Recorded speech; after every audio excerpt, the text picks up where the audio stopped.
अस्सलाम वालेकुम वरहमतुल्लाहि वबरकातुहू। एक छोटा सा पैगाम कि अल्लाह सुब्हानहू तआला हम सब की मुश्किलें खत्म कर दे। अल्लाह सुब्हानहू तआला ने कुरान पाक में कहा, ला इन शकरतुम, अगर तुम शुक्र अदा करोगे, ला अजीदन्नकुम, तो मैं तुम्हें और ज्यादा अता करूंगा।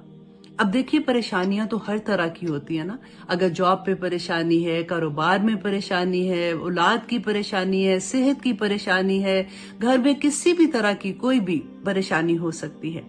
अल्लाह सुब्हानहू तआला का वादा है कि अगर तुम शुक्र अदा करते रहोगे तो अल्लाह सुब्हानहू तआला ये तमाम परेशानियां हटा देंगे।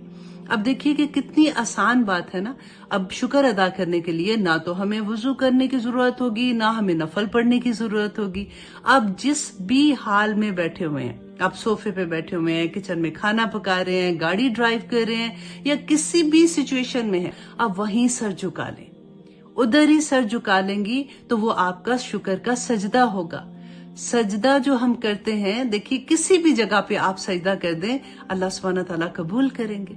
और उसके लिए ना तो वुजू की जरूरत है, आपने शूज पहने हुए हैं, आप सैर के लिए निकली हुई हैं, आप किसी भी हालत में हैं, तो अल्लाह सुब्हानहू तआला का शुक्र अदा करते हुए जब भी दिल में ऐसा ख्याल है, वहीं सर झुका दें।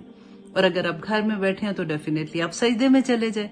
अल्लाह का वादा है, फ़इन शकरतुम लअज़ीदन्नकुम। अल्लाह सुब्हानहू तआला ने अगर जितनी भी नेमतें दी, अगर उनमें से कुछ हिस्सा इम्तिहान लेने के लिए ले भी लेते हैं, तो अल्लाह का वादा है कि अगर तुम शुक्र अदा करोगे तो अल्लाह उससे भी ज्यादा अता कर देंगे।